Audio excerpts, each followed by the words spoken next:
Olá, gente! Estamos de volta a mais um vídeo desse canal abençoado. Aqui a gente sempre traz assuntos ligados à espiritualidade, saúde, carreira, relacionamento. E hoje eu tô muito feliz, gente, porque eu trouxe uma pessoa muito maravilhosa, especial para mim, que é o meu professor amado de Kundalini Yoga, a Cal. E é muito importante para mim também, né? Porque esse mês é o mês dos professores. Então, nada melhor do que homenagear esses mestres maravilhosos. E eu sou realmente aluna coruja, gente. Porque Deus me presenteou com os melhores professores do Brasil para ser humilde. E o professor Akal, ele tem muitos ensinamentos maravilhosos. O professor ele é professor de filosofia, de Kundalini Yoga, de Hatha Yoga, e ele também vai compartilhar, além dos ensinamentos do yoga, para as pessoas, né, que são leigas, que querem entender um pouquinho o que é o yoga, que é completamente diferente daquele exercício de relaxamento ou alongamento que as pessoas acham, né? E também a gente vai falar muito sobre casos, né, de relacionamento, a viagem para a Índia. Então assista com a gente até o final, tenho certeza que você não vai se arrepender. Tudo bem, professor? Tudo bem, ótimo estar aqui com você. Ai, professor, tô tão feliz de você estar aqui. Eu agradeço por estar aqui. Então vamos começar com um assunto, né, assim, para a galera que acha que yoga é um relaxamento ou um alongamento. Qual seria a sua definição para a pessoa leiga, que não tem a menor ideia o que é o yoga? Yoga é um convite a explorar a potencialidade máxima de cada humano, em direção a níveis de si próprio ainda não explorados, não desvelados, ou seja, tirar os véus daquilo que se é, né? E que está encoberto por todo um conjunto de padrões, de informações, de referências históricas, pessoais, culturais, que tudo isso constitui toda uma camada, digamos assim, de residual, né? De experiências pessoais, daquilo que veio da educação, dos relacionamentos, das primeiras experiências de vida. Tudo isso vai criando um sentido de si que faz com que a gente pense, eu sou isto, eu sou assim, eu penso isso, eu prefiro aquilo, ou seja, uma ideia de si que é restrita, em geral insatisfatória. Ou seja, então o yoga é um convite a romper esse padrão do conhecido sobre si e abrir-se a um desconhecido de si mesmo. Ou seja, uma dimensão insuspeitada até então, mas com ansiada, digamos assim. Se tem muito anseio por aquilo que já se é. Então, yoga é um convite à descoberta daquilo que já se é. Onde é possível vivenciar, e essa é a visão do yoga, é possível vivenciar um estado de paz, de clareza, né, de serenidade criativa, ativa, né, que sai daquele território romântico, espiritual, tipo, eu tenho que estar em paz, que é um sonho legítimo, porque se sente falta disso. Então, o yoga utiliza para essa experiência, né, digamos, atemporal do próprio ser, usa recursos facilitadores, como aprender a respirar, aprender a relaxar, né, a se observar com mais nitidez, com mais clareza, com menos filtros vindo desses padrões anteriores, das memórias. Ou seja, o yoga é uma possibilidade de ressignificar o sentido de si e da própria existência. Agora, não através de adesão a algum conceito que tente explicar tudo, através de uma intervenção biológica, energética e psíquica que qualifica a percepção, né, para que cada um possa ver a si mesmo para além do que pensava até então ser.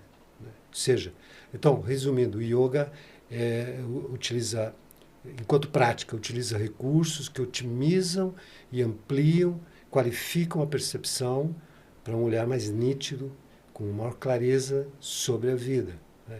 Agora, para isso, usa recursos que têm efeitos colaterais positivos. Você aprende a respirar, aprende a relaxar, e naturalmente fica menos suscetível às influências externas, à demanda da vida, você atende à demanda, mas sem ser impactado de uma maneira desestabilizadora, ou seja, isso vai fazendo com que uma pessoa possa estar mais em paz em meio à turbulência, por exemplo. Né? E eu vejo que a gente conversa muito na aula, né? Que a gente esqueceu de respirar, né? A gente desaprendeu a respirar. Você poderia explicar para a gente a importância da respiração correta? Tem vários níveis de importância, sim. Um nível básico é biológico, ou seja, o nível de vitalidade das células depende do quanto se respira, qual a profundidade da respiração. Né? A oxigenação das células, a revitalização das células todas, né? De toda a estrutura. Agora, numa perspectiva psicológica, ou seja, a respiração profunda, ela induz naturalmente a uma observação mais contemplativa da vida, com um espaço de deliberação maior para se compreender o que está acontecendo e se ter a melhor resposta para cada momento. Então, uma respiração consciente, profunda, incluindo até alguns ritmos respiratórios especiais do yoga, te traz para um olhar desprendido, né? Onde é possível uma lucidez maior e uma reatividade menor, para que o humano saia de uma camada reativa, defensiva, agressiva, e possa olhar com mais clareza e entender melhor o que está acontecendo e estruturar uma resposta apropriada para cada momento. Então, assim, por exemplo, uma pessoa que respira mal, ela vai ficar ansiosa, ela vai ficar... Se ela respira muito mal, ela tende a ficar com baixa energia vital. A diminuição da energia vital leva para um certo entristecimento, digamos assim, que pode ser uma porta para sintomas depressivos. Ou seja, uma pessoa que está com baixa energia vital, ela tem menos disposição para a vida, ela tem uma tendência de avaliar os riscos de uma maneira exagerada, ela tem uma tendência de se proteger mais do que precisaria, e efetivamente, e com isso ela tem uma dificuldade de responder às situações. Então ela tende a ficar com mais medo, desnecessário, né? Objetivamente desnecessário, mas na perspectiva dela aparece como necessário. Com uma respiração curta, ela fica, digamos, refém do futuro. Né? Ela fica assim, digamos, aprisionada no momento que ainda não chegou. Né? Então isso chama-se ansiedade, ou seja, ela quer ter controle, ela quer ter certeza, né, sobre o que vai acontecer. E como isso não é possível, ela tende a ficar mais ansiosa ainda. Então, assim, respirar profundamente é uma coisa tão simples, que é a primeira coisa que se faz quando nasce e a última que se vai fazer ao deixar esse planeta. Né? Ao se respirar consciente profundamente, você pode criar uma condição biológica, emocional, mental, mas apta para a vida cotidiana, para a vida simples, não é nada muito esotérico assim. Simplesmente viver, né, com mais presença, respirando melhor. Saúde mental, saúde biológica. Por isso que, né, gente, aquela coisa básica, né? A pessoa tá nervosa, respira. É isso. Isso é instintivo. E é cultural, né? A pessoa diz, inclusive até mesmo a ideia de tomar um copo d'água tem a ver com a pessoa mudar o padrão respiratório. Quando a pessoa está bebendo água, ela tem que respirar de um outro jeito. Às vezes o que dá efeito não é só a água, o que dá o efeito é o fato dela mudar o padrão respiratório dela para beber a água. Nossa. É muito interessante isso, quer dizer, é isso mesmo, tipo, relaxa, respira, todo mundo fala isso. E faz todo sentido. Todo uma sentido. sabedoria, digamos assim, instintiva, né, que se torna popular. Né? Sim, então, gente, é isso. Para aumentar a energia vital, aprenda a respirar direito, que a gente desaprendeu, né? A gente, quando nasce, a gente nasce sabendo respirar devidamente e depois desaprende, né, professor? Isso é importante, porque assim, quando você nasce, você respira de forma apropriada. O diafragma desce, expande essa região alta do abdômen, essa região das costelas. O diafragma desce, os pulmões se expandem, então entra muito ar. Quando a pessoa está receosa e ansiosa, ela inverte, ela respira para cima, ela leva o diafragma para cima, não permite a entrada do ar de uma maneira completa. Então isso diminui a vitalidade, porque ela está absorvendo menos energia vital, menos oxigênio, gera uma atitude mental e emocional receosa e ansiosa, né? E isso dificulta a cognição, isso dificulta o entendimento da situação. E uma situação que não é bem compreendida, ela tende a provocar uma resposta inadequada. E depois que passa uma situação onde a resposta foi inadequada, a pessoa se sente satisfeita. E fica dizendo, eu devia ter dito outra coisa, eu devia ter feito outra coisa. E aí vai. Então, respirar é uma chave básica. É o tal do respira, não pira, viu, gente? Respira e não pira. Acontece que, em geral, já se está na piração. Já está na piração. Então, na verdade, é respirar para sair da pira, né? E conseguir olhar com mais clareza, inclusive, para o que se pensa de si e da vida. Porque nós temos que descristalizar a noção ilusória de si, para poder realmente abrir horizontes para a descoberta daquilo que se é, para além do que se pensa. Isso é fundamental. Não é nada menos do que isso. Não é nada menos do que isso. O yoga não é nada menos do que isso. O yoga é acesso ao que já se é, para além do que se pensa. Menos que isso é paliativo. Eu gosto, professor, desse assunto. E paliativo é problemático, porque o paliativo, ele não tratando da causa, essa causa se infiltra e se desdobra para aparecer de outros modos, criando outros sintomas. Então, assim, a raiz, a visão do yoga como terapia, é que a raiz dos desequilíbrios é a noção ilusória de si. Então, haver um esclarecimento sobre o que se pensa ser é fundamental para que haja uma desconstrução do que se pensa ser, em direção a uma descoberta, né, de uma instância que é até então desconhecida, que é uma pulsão criadora, criativa, temporal, que é o que se mostra o sentido de si. O sentido que se mostra criando a ele próprio. Né? Você não vai encontrar sentido em nada. O sentido, ele emana desse espaço, né, que está fora desse campo do conhecido, das ideias prontas sobre si, das ideias que o mundo te induziu a pensar. Você se deixou induzir também. E, enfim, então a desconstrução do sentido ilusório de si abre portas para a descoberta de uma instância do que se é. Só que esse o que se é, não é uma coisa assim, digamos, tanto amorfa no sentido de uma coisa sempre igual, uma coisa previsível, uma coisa um pouco entediante. Não. O si mesmo é uma pulsão criadora que vem do desconhecido. Uma fonte que nunca para de criar ela própria.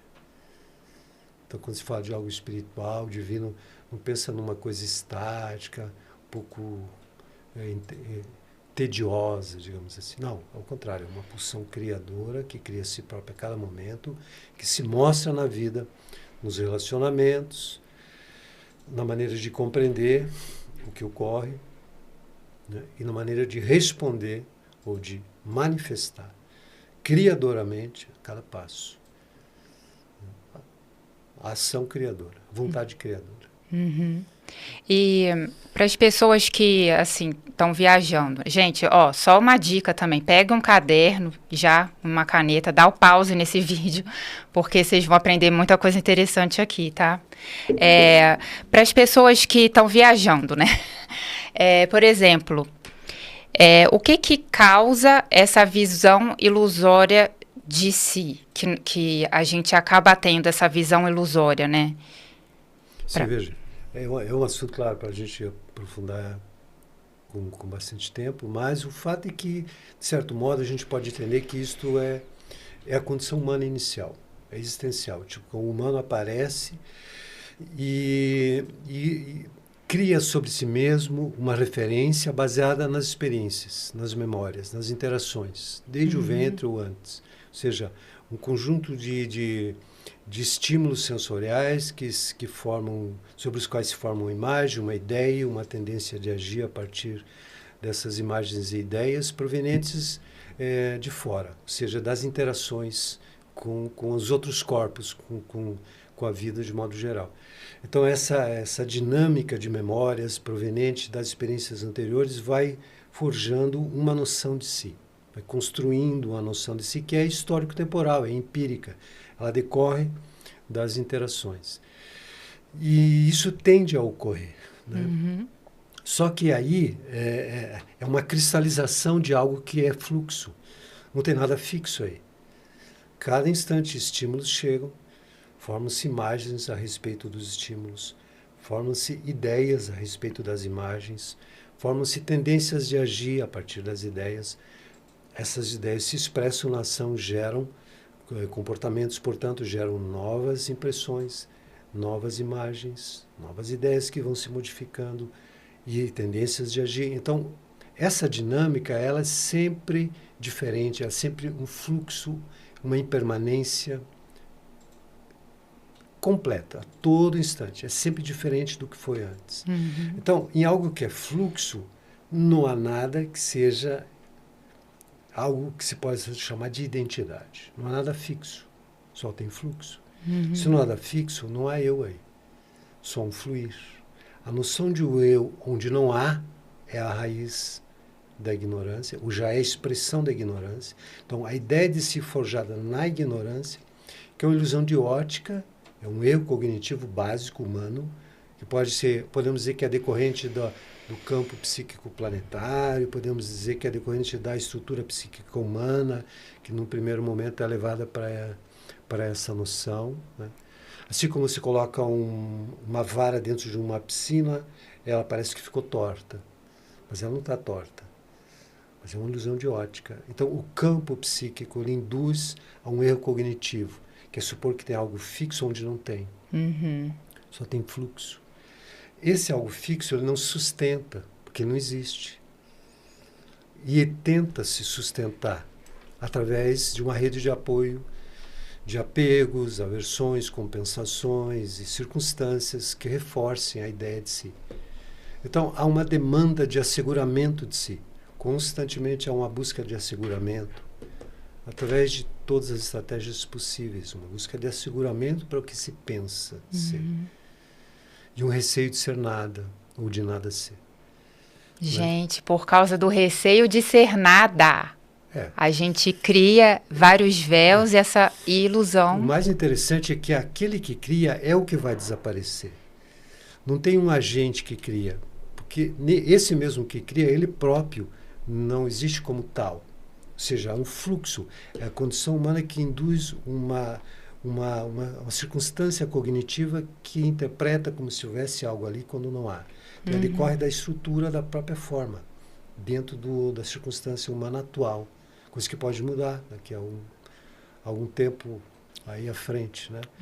O humano pode ter uma condição psíquica planetária e da estruturação do próprio campo, da forma cognitiva, afetiva, que não induza mais esse erro e cada um seja ciente do que é para além do que pensa, né? Então, assim, eu creio que isso é uma questão para ser trabalhada de forma mais passo a passo, mais contemplativa, mais meditativa, que é o que a gente faz nos cursos de formação de instrutores de Kundalini Yoga, que a gente faz nos cursos de yoga terapia, né?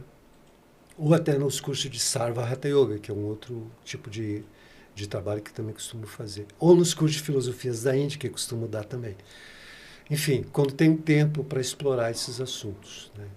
Mas o fato é que yoga, meditação, é um mergulho na desconstrução do que se pensava sobre si e uma abertura para o desconhecido que simplesmente flui de maneira criadora, luminosa, auto-originada, autêntica e que se mostra na vida humana das relações, né?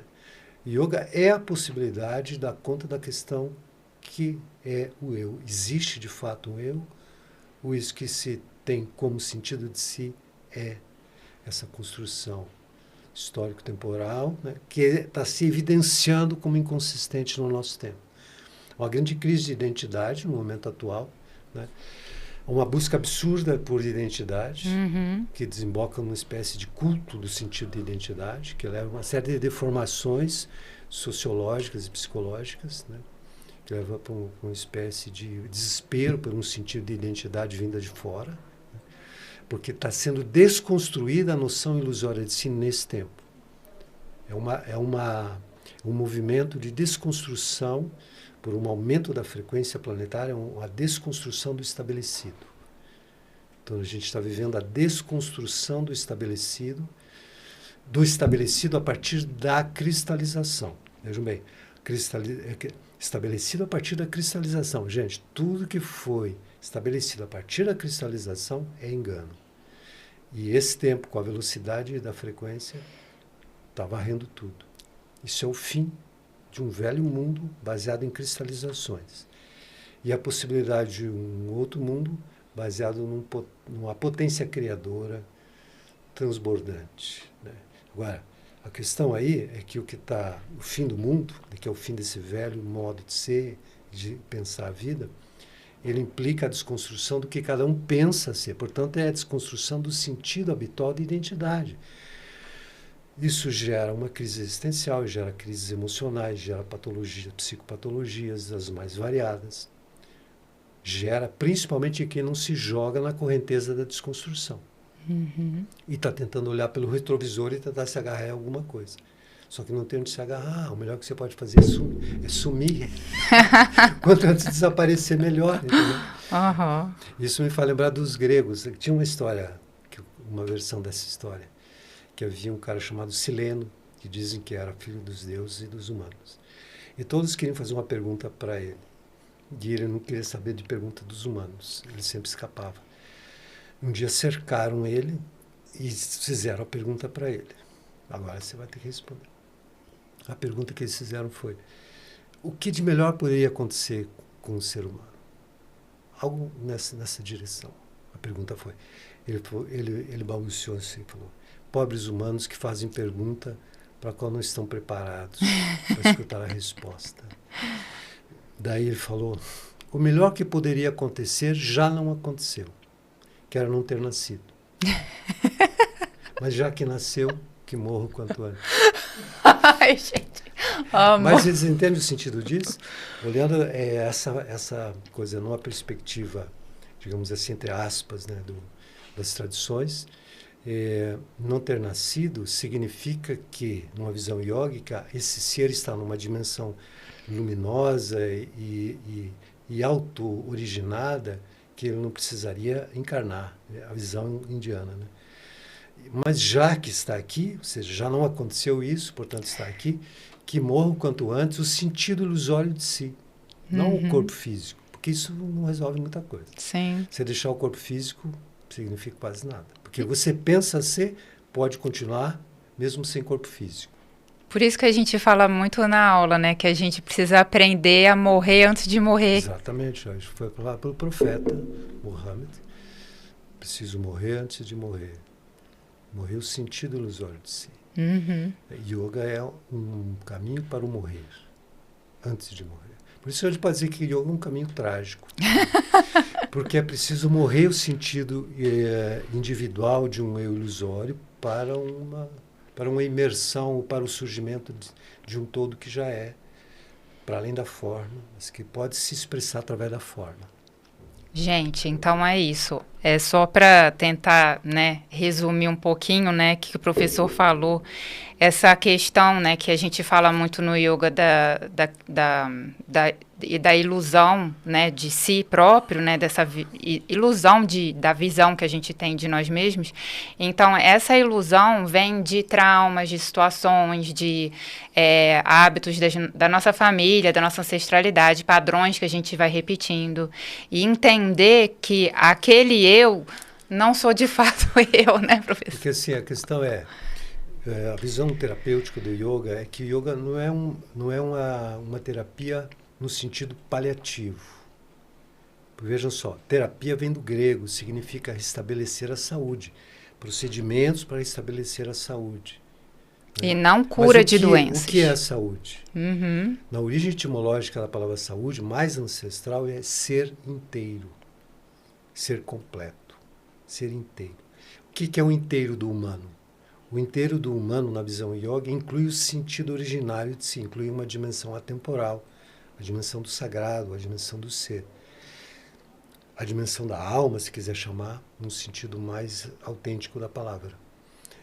Portanto, do divino como causa de si mesmo, podemos dizer assim. Então, o humano, enquanto não está ciente de ser divino, não está saudável. Entendeu? Não está saudável porque não está inteiro. Está faltando exatamente o ponto originário fundamental, que é essa presença, vamos chamar divina no sentido de causa de si mesmo. Sem estar ciente de ser divino, há uma enfermidade. Essa foi a enfermidade que justificou a internação aqui na Terra, no Hospital Terra. Está internado aqui aqueles que não estão cientes de serem divinos. Estão aqui para se curar.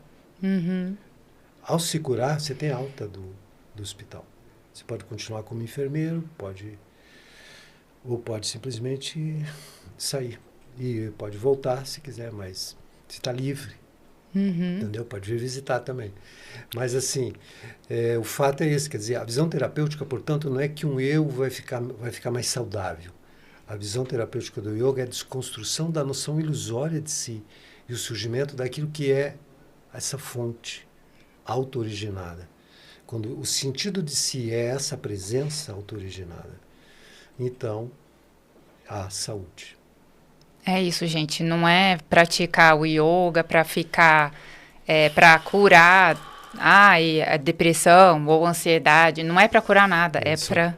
Né? Isso é sério, viu? Porque o yoga se tornou um produto para manter a ignorância com menos efeitos colaterais. Entendeu? Tipo assim, a pessoa faz yoga para relaxar, para se sentir melhor, mas não para mergulhar profundamente e enxergar a inexistência do que ela pensa sobre ela mesma. Então, essa forma paliativa de yoga, ela é uma forma, em certa medida, assim, contraproducente, porque o propósito do yoga é essa abertura para o infinito. Desse modo, a pessoa evita entrar em contato com os efeitos colaterais da auto-ignorância, né? E ela se mantém na ignorância de si, mas com menos efeitos colaterais. Então, ela relaxa, respira melhor, para fazer as mesmas besteiras de sempre. Entende? E assim, a pessoa diz assim, você vai trabalhar, vai ficar mais produtivo, a empresa vai gostar, que você vai ser um grande... Né? Mas para fazer o quê e para quê? E para quem? Né? Quer dizer, essa é uma perspectiva de tornar o yoga um objeto, né, que se acopla a um mundo cujo propósito é encobrir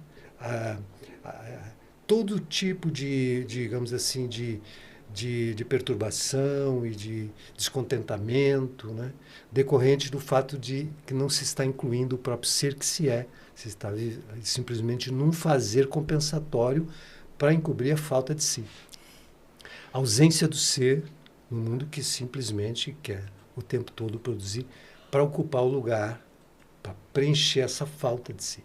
Então, assim, o yoga, originariamente, é uma revolução de consciência. Não é uma coisa para amenizar os desconfortos contemporâneos. O yoga é para tratar da questão central contemporânea, que é o sentido de si, que é essa desconstrução do estabelecido pelo moderno todo, que é um sujeito que se pensa, né, de uma maneira muito, digamos assim, uma construção de um sentido de si num sujeito que se pretende o centro, né? E que se supõe existir porque se supõe existindo, né? Mas que olhando de perto não há nada ali.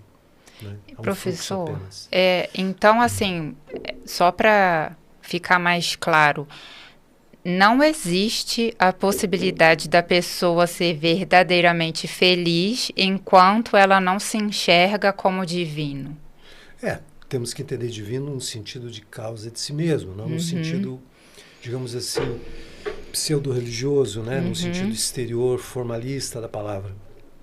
Mas no sentido mais originário, no sentido de uma fonte que cria a si própria desde ela mesma. Ou seja, uma instância assim, criadora, transbordante, né? Cuja fragrância é isso que se chama na Índia chama-se Ananda. uma bem-aventurança, uma plenitude transbordante, né? Que na ausência disso, o humano legitimamente busca algo parecido com isso. É a busca nas coisas, busca nas pessoas, busca numa série de circunstâncias, na tentativa de controlar as circunstâncias para trazer um tanto de bem-estar.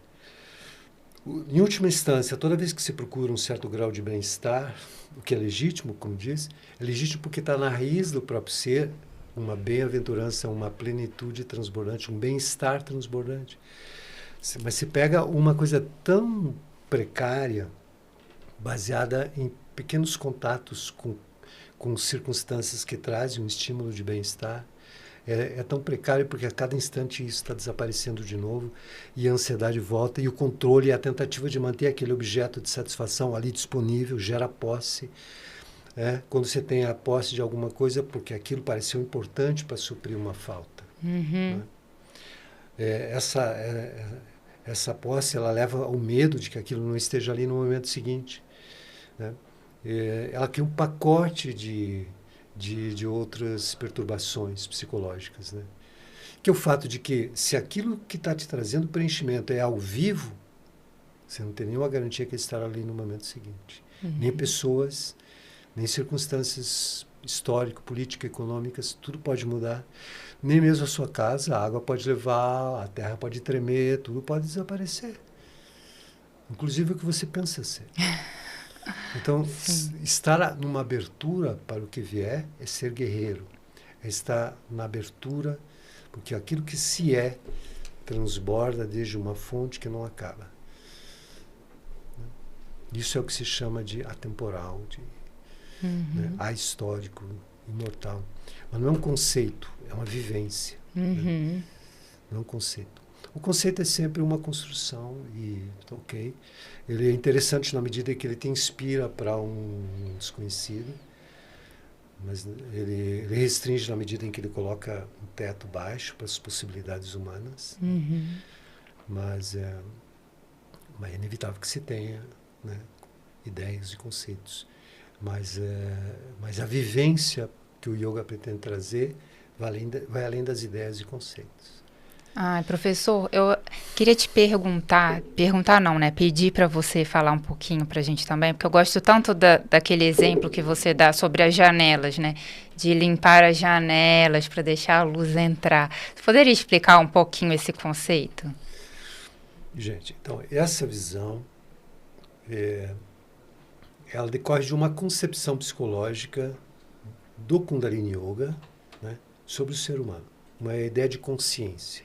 Entendendo aí como constitui, é um mapa. Né? Existem inúmeros mapas e todos podem ser legítimos, porque são modos de olhar. Né? Mas o que legitima profundamente um modo de olhar é um critério pragmático. É o que se faz com aquilo que se mapeou. Né?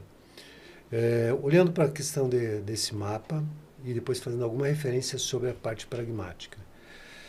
Há uma concepção de que o humano é um campo de vibrações em 11 frequências diferentes, que são, na terminologia antiga, chamada de corpos, ou áreas da consciência, ou campos vibracionais que constituem o humano. Né? 11 áreas. Constituem a forma humana. Então, podemos entender assim, vamos pegar a imagem do Sol. O Sol, ele é a fonte do seu próprio brilho, o Sol está emanando luz. Ok. O humano como uma casa, como uma casa que tem 11 aberturas, por onde o sol pode entrar, iluminar a casa. Né? Então, assim, 11 áreas são 11 aberturas por onde o sol entra no humano. Então, entendendo o humano como um corpo, como uma forma. A forma é humana. O sol é o ser. O sol é a luz que entra na forma. E entra por essas janelas. Ao entrar, se as janelas estiverem abertas ou com o vidro totalmente sem fuligem, a luz entra e traz qualidades próprias da luz para dentro da casa. Imagina cada janela com uma certa tênue coloração, que são atributos dessa luz, originariamente indeterminada, com uma única cor, como uma cor clara, branca, passa através da janela e ganha como um prisma, aparecem cores. São qualidades. Então, cada uma das 11 áreas manifestam qualidades provenientes do própria fonte da luz, que entra na casa. São qualidades, são funções psicológicas harmônicas, que, quando todas as janelas estão abertas, sem fuligem, a luz entra e as qualidades próprias dessa fonte se expressam na forma humana.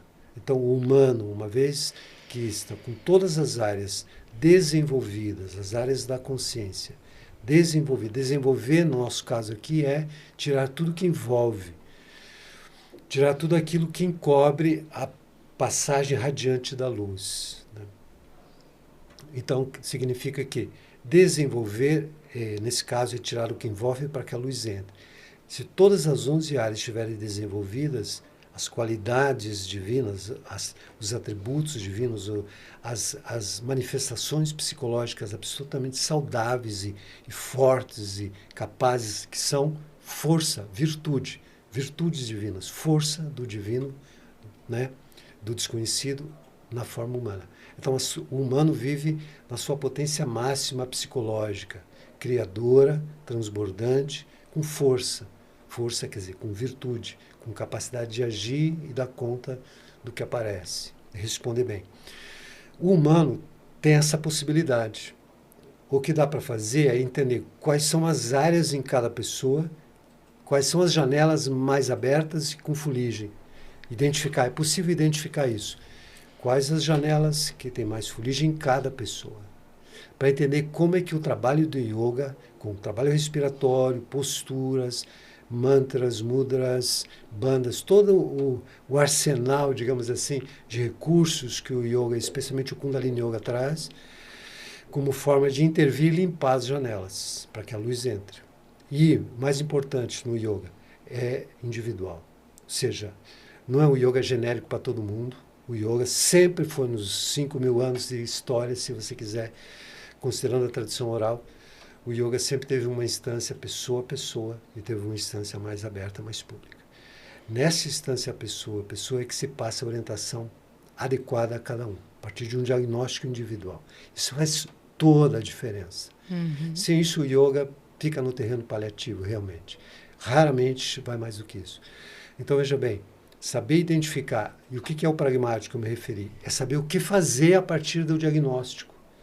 Entendendo que uma pessoa tem determinadas áreas com maior fragilidade, como se trabalha esta pessoa nessas áreas, com quais recursos, com quais práticas, e qual a orientação que se dá para uma autoobservação contemplativa, lúcida, capaz de claramente compreender assim o que se pensa assim.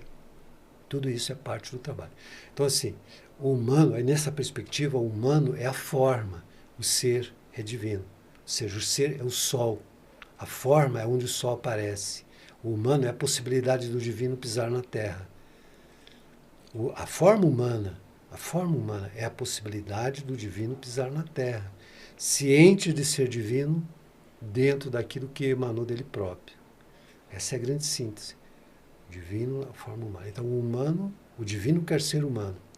E o humano anseia pela plenitude de si próprio, que é o próprio divino. Uhum. Então há uma confluência de o humano anseia pela plenitude, que é ser divino, e o divino, né, se move em direção, e o divino tem a possibilidade de ser humano, uma vez que a forma humana esteja dando condições para isso. Daí vem os ensinamentos do divino para que o humano torne a forma compatível com todas as frequências, sabe, todas as janelas abertas, para que o divino esteja na forma humana. Essa é a possibilidade humana mais alta, ser divino. Sim. E essa é o projeto divino mais alto, ser humano. Um dia mais alto, mas um grande projeto divino é ser humano. E aí não é aquela visão, né, que a galera fala, eu quero evoluir, né, eu quero chegar lá. Não é chegar lá, não é a gente daqui subir, né, é o inverso, né, professor? Evoluir é desaparecer. Desaparecer a ilusão do que se pensa ser, para que apareça o que já é. O que já é, já está aí. O que se pensa ser, desaparece. Por isso costumo dizer que yoga é um caminhar que avança Na medida em que desaparece o caminhante. Que quando desaparece aquele caminho, surge aquilo que já é, que é para onde se caminhava. Se dá conta que já está para onde se estava indo, é simplesmente se dar conta que já é. Para isso implica o desaparecimento do que se pensa ser. Isso é a desconstrução. A desconstrução implica o aumento da lucidez, a clareza, e a abertura do coração e da intuição. Então, enxergar a inexistência daquilo que se pensava estar ali. Gente, não é um eu que desaparece, nem que morre, não é nada disso. É simplesmente a constatação da inexistência do que se pensava. Por exemplo, se você está num deserto e vê uma miragem que tem um oásis. Quando chega perto do oásis, ele desaparece? Ele não desaparece. Ele nunca esteve lá. Sim. Ele não desaparece. Não tem um objeto que estava lá e desapareceu. Nunca esteve lá. Nunca Então esteve desaparece o que nunca esteve lá. Uhum. Entendeu? Então isso é muito importante entender. Então não é que o eu desaparece. É se dá conta da inexistência disso que parecia estar ali. Maravilhoso. E falando já, pegando esse gancho, vamos falar um pouquinho da falácia do autoconhecimento. Isso tem a ver com tudo isso, né? Uhum. Sim, sim, porque assim, autoconhecimento é um termo enganoso nessa perspectiva que a gente está trazendo. Mas um autoesclarecimento seria uma clarificação tão grande sobre o sentido de si que esse aumento da luminosidade que olha, né, para o suposto si, essa luminosidade torna evidente a inexistência daquilo que parecia estar ali. Então, a luminosidade clareia e mostra a inexistência do suposto eu. Então, trata-se mais do desaparecimento do suposto eu do que de um eu para conhecer o outro. Não faz sentido. Nenhum dos dois existe, né? Sim. Porque, assim, aquela noção ilusória de si, ela projeta a existência de uma dimensão divina. Ela projeta, e a qual ela tem que conhecer. Mas se isso que ela projeta como divino de fato existe, estaria fora do tempo, fora do alcance da percepção dessa noção ilusória de si, que está vigorando e sentindo falta e querendo conhecer. Ela não acessa. Ela projeta esse suposto eu e vai em direção a ele. Mas ela criou uma ficção e depois vai atrás da ficção, para tentar conhecer a ficção. Mas ela criou a ficção. Uhum. Então, assim, não tem um eu que conhece um outro eu. E essa é uma perspectiva. O que há, então, nessa perspectiva? É o aumento da lucidez, da clareza, capaz de mostrar a inexistência do que se pensava ser, indo junto com isso a noção de um outro eu que é divino. Porque isso no terreno conceitual é pura ficção. A possibilidade humana de vivenciar isso é diferente de conceitualizar isso. Então, esse é um ponto interessante de observar. O outro aspecto é o eu tentando compreender ele mesmo. Agora, veja só, esse suposto sujeito que quer compreender a si mesmo, ele tenta compreender a partir das referências que tem sobre si. Então, a cada passo, ele está projetando sobre ele próprio os conceitos que ele já carrega sobre ele mesmo. Então, a percepção dele está completamente comprometida pelo próprio histórico e condicionamento e padrões cognitivos e conceitos e preconceitos e anseios e receios que ele projeta sobre si na tentativa de se entender. Então, ele vai olhar só aquilo que ele já olhou, ele vai enxergar o que ele já enxergou. E, às vezes, até ele se retorce todo e aumenta ainda mais a confusão. Uhum. Quem é esse então, eu que isso precisa, até tem a ver com uma frase de um grande mestre Sufi que falava assim: nosso objetivo não é que você compreenda a si mesmo. Nosso objetivo é que você desenvolva a capacidade de compreender a si mesmo. Compreender a si mesmo significa aumentar... O que é a capacidade? É exatamente a ampliação da lucidez, da clareza da percepção, da qualificação da percepção. Onde, nessa clarificação maior, que tem a ver com o ponto central do yoga. O ponto central do yoga é ampliação da percepção, não ampliação para outras coisas, é a qualificação da percepção para sair de uma instância temporal, ancorada nas referências anteriores, e poder haver uma percepção fora desses resíduos do passado. Uma percepção que ocorre numa descontinuidade do tempo, uma percepção que ocorre numa verticalidade, numa ausência de linearidade temporal, uma percepção que se qualifica e enxerga com clareza. Ao enxergar com clareza, por uma qualificação máxima de lucidez, portanto, luz, clareza, enxerga a inexistência do que pensava estar ali. Então não é que ela compreende a si mesma, ela é ela mesma. Um outro grande mestre na Índia, Nisargadatta, que fala: o que se é não é possível conhecê-lo, apenas sê-lo. Porque quem conheceria quem? Né? Apenas o ser que se é. Se vive o ser que se é.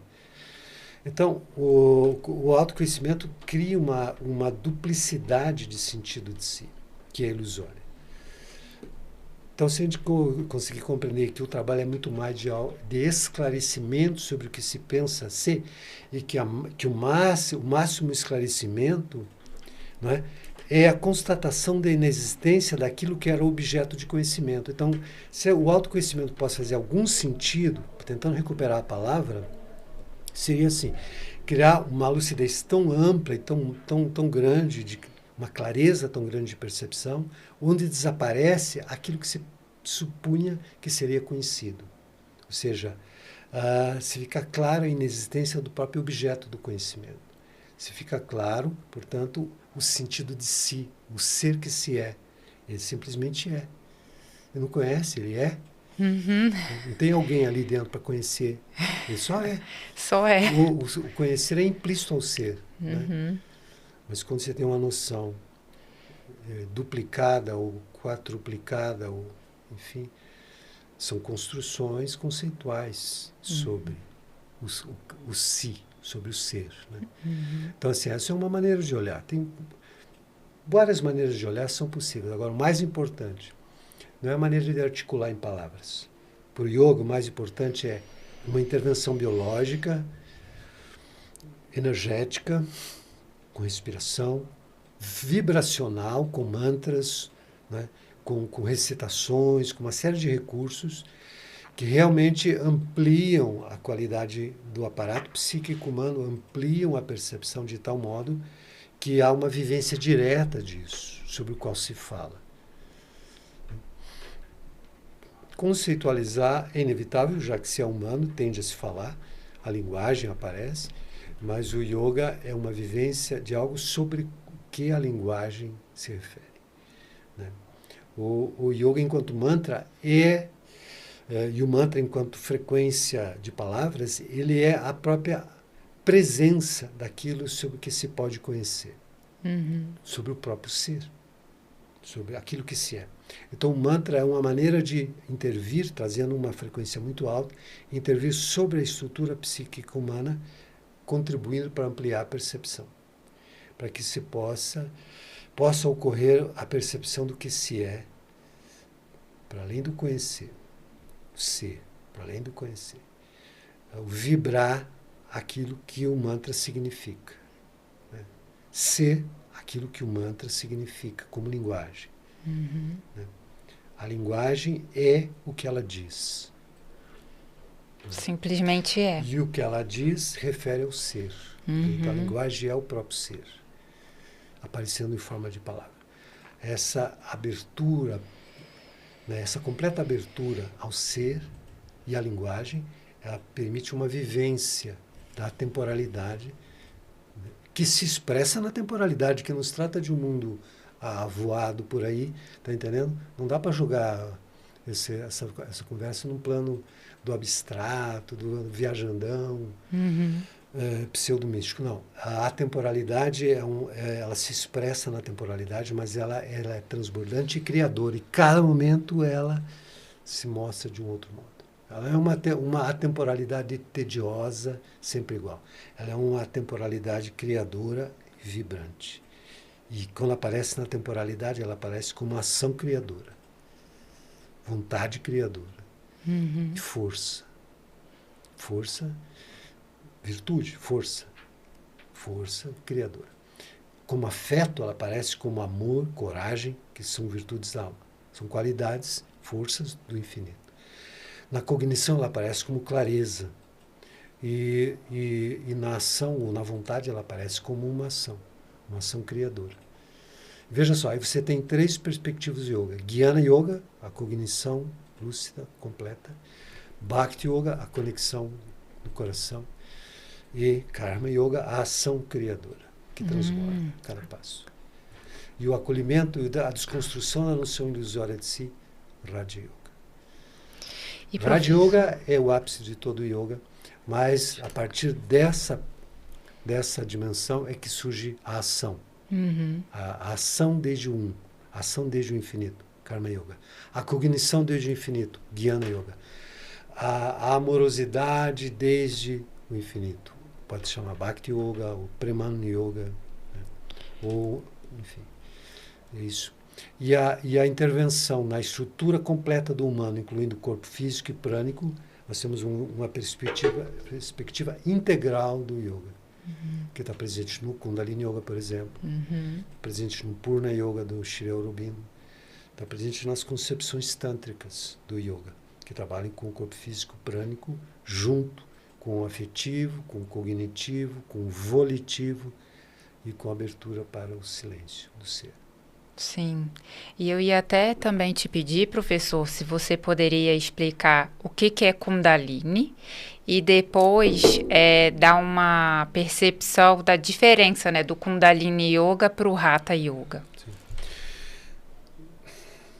Kundalini é o poder criador, criativo. Assim que a gente está falando de uma instância atemporal, infinita, que se mostra como consciência, como presença, né? A presença divina no humano. E essa presença, que é a consciência, ela tem intrinsecamente ela um poder, né? Que é próprio da consciência. Consciência é Shiva, poder é Shakti, Shiva Shakti. É uma realidade única. Não tem Shiva sem Shakti, Shakti sem Shiva, isso é uma abstração. Shiva é sempre Shakti, Shakti é sempre Shiva. Portanto, consciência e poder são sempre juntos. Então, Shakti é o poder. No humano, Shakti chama-se Kundalini. Shakti Kundalini. É esse poder criador, criativo que está no humano. Quando se desconstrói essa noção ilusória de si e ocorre uma abertura para uma temporalidade do ser, para um silêncio, para uma dimensão meditativa, quando isto ocorre, naturalmente Shakti, o poder divino, se move poderosamente no humano. Se move como ação, como clareza, porque é junto com consciência. Shiva e Shakti estão juntos aí, nesse humano. Então é consciência e poder, né? É clareza e ação. Né? Kundalini é esse poder divino da consciência no humano. Né? E assim, algumas vezes as pessoas folclorizam isso, entendeu? Porque esse eu ilusório, precário, cheio de carências, cheio de anseios e receios, cheio de busca de compensações. Ele quer alguma salvação para ele próprio, quando a melhor salvação é ele desaparecer, porque nem mesmo tem uma existência própria, como diz Buda, não tem existência própria. Bom, aí surge a noção de Kundalini. Ele acha incrível, eu vou ter poder, eu vou ter várias capacidades, e daí se eu se ilude com mais essa folclore de Kundalini, entendeu? Isso se torna, às vezes, instrumentalizado para suprir as carências da autoilusão. Então, muita gente que fala de Kundalini está falando de um jeito bastante instrumentalizado por essa noção ilusória de si, para tentar, desse modo, viver de um modo extraordinário, incrível, cheio de força, e fora daquela mesmice cotidiana da autoilusão. Muitas vezes, Kundalini, como qualquer palavra, poderia ser mal entendida, né? E muita coisa se cria em torno desse folclore ilusório, né? Essa noção, digamos, bastante distante da realidade dessa expressão. Enfim, Kundalini Yoga é um yoga chamado Yoga da Consciência, também chamado assim, porque exatamente trata da total limpeza das 11 janelas da consciência e o surgimento do Sol que se é. O Sol é a consciência pura e surge então aí naturalmente o poder Shakti. Então essa completude de consciência e poder, né? E o trabalho, Kundalini Yoga, trabalha poderosamente um desbloqueio do sistema nervoso, portanto impulsos nervosos fortes, criando conexões, Sistema glandular maximamente tonificado e capaz de permitir a expressão das emoções e da vontade. O sistema glandular faz a ponte com a vida prática, né? Então, os hormônios são forças propulsoras de processos que permitem às emoções se expressarem na ação. Então, toda a rede de meridianos e de chakras, e que alimentam as áreas da consciência, os chamados corpos, né? O Kundalini Yoga é um trabalho global nisso, porque ele é precedido da maneira mais adequada, porque também Kundalini Yoga pode ser usado de um jeito precário também. Mas o mais adequado é exatamente fazendo um diagnóstico da condição de cada pessoa e um sadhana pessoal, um trabalho para cada um, que pode ir mudando no decorrer dos ciclos, ciclo de 40, 120 ou o tempo que for necessário. Então, o Kundalini Yoga pretende criar um desbloqueio corporal, energético, psíquico, encaminhar para essa desconstrução da autoilusão, desse espaço sem centro, esse espaço onde não tem um resíduo se considerando fixo, onde o resíduo é fluxo, a água que passa, não tem nada fixo, só uma abertura, isso chama shunya, né? Então, essa abertura e o Kundalini Yoga se encaminha para isso, ou será mais um paliativo para as pessoas se sentirem cheias de energia para fazer as bobagens de sempre. Entendeu? Como o yoga pode ser instrumentalizado, como já disse, no mundo precário, né, de muitas perturbações psicológicas decorrentes de um estilo de vida equivocado, ou com muitos pontos, pelo menos, de inadequação, né? Inadequação em relação a si próprio, ao que precisa, etc. Ou seja, o Kundalini Yoga, então, é um yoga que, como todo yoga, é a abertura para o infinito do próprio ser. Agora, Hatha Yoga é basicamente a mesma tradição tântrica. Ocorre que o que a gente chama aqui de Kundalini Yoga, nós estamos nos referindo a um modo de trabalhar que trabalha com os kriyas. Isso é muito importante entender, gente, porque Kundalini Yoga é um termo genérico, ele pode ser usado para vários sistemas de trabalho yógico diferentes. Kundalini Yoga não tem dono e não tem marca. Kundalini Yoga é uma tradição ancestral da Índia. E tem muitos modos de ser encaminhado.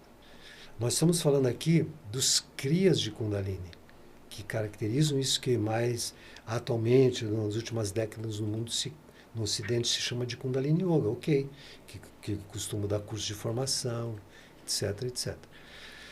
Que tem um acoplamento com a tradição do Nada Yoga de Guru Nanak, ou seja, essa perspectiva tântrica numa confluência de tradições com Nada Yoga e toda a tradição de Guru Nanak, com uma otimização máxima da frequência do som, como um modo de Raja Yoga através do Nada Yoga, né?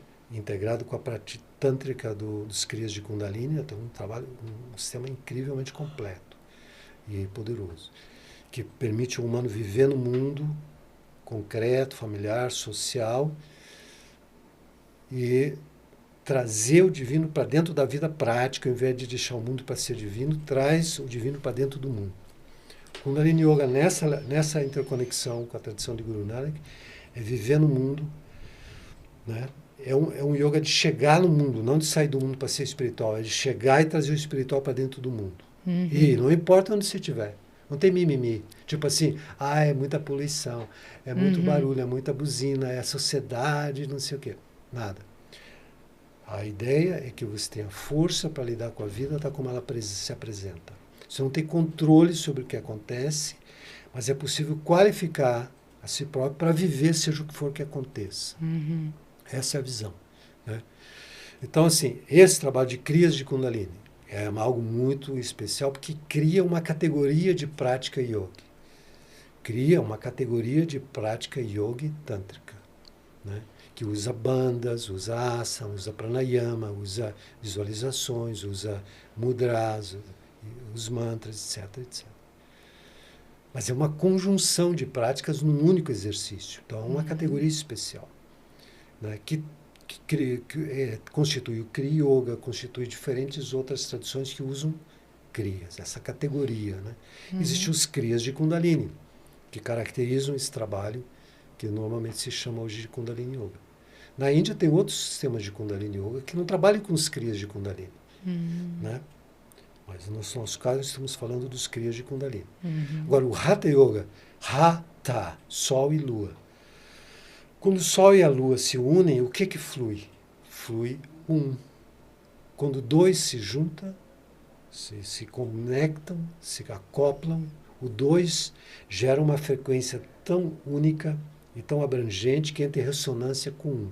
Um é Kundalini, um é a consciência una, a consciência, essa instância temporal divina, Shiva Shakti.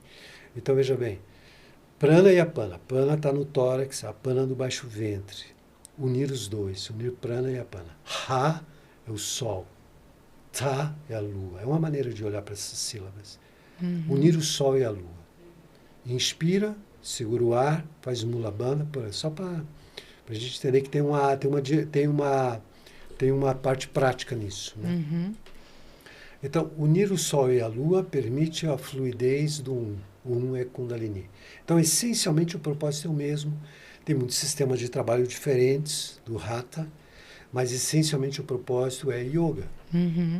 Então, agora, o modo como cada um trabalha pode diferir ao infinito.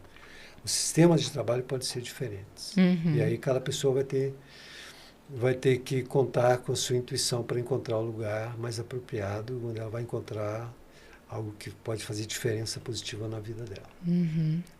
E, professor, eu fico assim fascinada com a sua experiência na Índia, né? Quantos anos já você frequenta a Índia? Conta um pouquinho da sua experiência. Vamos dizer assim, costumamos ir para a Índia todo ano, em geral no mês de janeiro. Estamos indo no próximo janeiro, se alguém estiver interessado, dá para se juntar à caravana, já tem um bom número de pessoas, sempre tem lugar para mais. A Índia é uma viagem interplanetária, para começar. Tipo assim, não é uma viagem comum. E a grande beleza da Índia, em poucas palavras, é que a Índia cria circunstâncias tão especiais de relação com a vida, onde aqueles mecanismos estabelecidos e habituais, que normalmente sustentam a noção de si, eles tendem a não funcionar. Porque é outro ambiente, é outra circunstância. Então a pessoa acaba tendo que encontrar outras fontes para o seu modo de entender as coisas. Seus conceitos não batem com o que ela está vendo. As situações estão muito diferentes do que ela costuma pensar. Então ela é chamada a descobrir novos modos de olhar. Essa é a grande beleza de ir para a Índia. É uma experiência terapêutica, espiritual muito poderosa. Porque você se deparar com situações inusitadas para as quais você vai precisar encontrar um novo modo de olhar e de entender, quer dizer, isso é muito rico. Quem vai para a Índia, eu sempre digo assim, quem vai para a Índia não volta mais, porque aquele que foi não volta. Quando volta já é outro, no mesmo corpo, mas muitas mudanças ocorrem, realmente. E todo ano acontece essa viagem, tem sido aí nas últimas décadas. Gente, eu já falei, eu só vou para a Índia se for com o professor. Eu não vou para a Índia de outra maneira. E todo ano no mês de janeiro, né? Quanto tempo já, professor, você faz esse trabalho? Vai fazer já, sei lá, mais de uns 15 anos, por aí, em torno disso. Que costumeiramente tem um grupo de Curitiba, né? Tem centro, o Nanak Ashram, o Nanak Instituto de Curitiba. A partir de lá que a gente organiza, né? Lá do grupo de Curitiba, do Kundalini Yoga do Nanak. E aí são quantos dias essa viagem de janeiro, por exemplo? Vai em torno de 21, 18 para 21, depende, em torno disso. Varia de 18 a 21. E qual geralmente é a programação de templos, como que faz, mais ou menos? Tende a variar, mas a ideia básica é você poder conhecer as tradições da Índia de diferentes fontes. Tipo, por exemplo, tem a tradição shivaísta, Vaishnava, que é a tradição tântrica, a tradição Sufi, que é muito poderosa na Índia, Sikh, da tradição do Guru Nanak, do Buda, a gente vai para Dharamshala, onde mora o Dalai Lama, sempre vamos lá, a tradição tântrica budista, entre aspas, né? A tradição do Dharma de Buda. E diferentes lugares também que tem uma perspectiva assim, histórica, tem muita beleza, tem muita arte, arquitetura, tapetes. Esse encontro da tradição islâmica com a tradição hindu gerou muita beleza gerou muito sofrimento lá na Índia também, com os mongóis e tal, mas arquitetura, música, dança, artesanato, quer dizer, uma riqueza cultural tremenda e de muita beleza, né? Muito impacto, principalmente na região do Rajastão. E então, assim, a gente procura assim, explorar os pontos representativos das várias vertentes culturais e tradicionais da Índia. Pelo menos em algum momento a gente se depara com uma dessas fontes e procura também ter alguma conexão prática, algum tipo de experiência mais vivencial, não só como se estivesse vendo um documentário, mas entrar lá no lugar e sentir, vibrar, experimentar no corpo, experimentar na mente, no coração. Ai, gente, maravilhoso. Ó, quem quiser ir para essa viagem, eu vou deixar o contato do professor na descrição desse vídeo, ou se vocês quiserem também me procurar, eu passo todas as informações junto com o professor. E a gente vai ter que gravar outro, hein, professor? Tô sempre por aí. Que não falta assunto. Que vocês podem, quem estiver interessado em aprofundar mais, eu dou curso de formação de instrutores de Kundalini Yoga, online e presencial, em várias cidades do Brasil, yoga terapia, filosofias da Índia, que é muito interessante poder olhar a vida a partir de vários ângulos, perspectivas. Tem a numerologia também, né? Numerologia tântrica, que é essa maneira de entender as 11 áreas, fazer um diagnóstico individual. E, inclusive, é interessante para qualquer terapeuta, porque uma vez que você compreende melhor a estrutura de cada pessoa, você pode orientar também usando o seu recurso terapêutico. Né? E pode aprender a usar os recursos também do yoga, especialmente do Kundalini Yoga, para atender aquilo que é diagnosticado na numerologia tântrica. Ai, maravilhoso, é um universo maravilhoso, gente, vale a pena conhecer a numerologia tântrica, é um assunto que eu também quero me aprofundar mais, além do que a gente está vendo na aula já. Então, professor, quer deixar alguma mensagem? Mensagem simplesmente que cada humano é muito além daquilo que pensa ser, e se dê momentos de silêncio para essa escuta, se dê momentos de prática para qualificar esse silêncio e essa escuta e encontrar essa presença que está aí o tempo todo, em cada forma. Que isto diz respeito ao que autenticamente o humano é.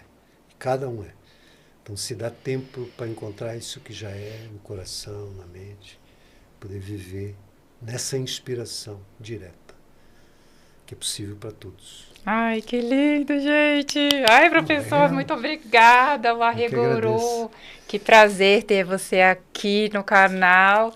Já vamos marcar a próxima, porque a gente tem muito assunto, gente. Tem muito assunto para explorar. É verdade. A vida é tão rica disso. Sim.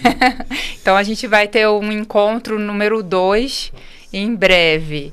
Muito obrigada, gente, por ter assistido. Vou deixar o contato do professor aqui, quem quiser saber mais sobre o trabalho, as aulas do professor. Eu também estou me formando em Kundalini Yoga como professora, então acompanhe o nosso trabalho aqui, gente. Maravilha. Beijo, até a próxima. Isso aí.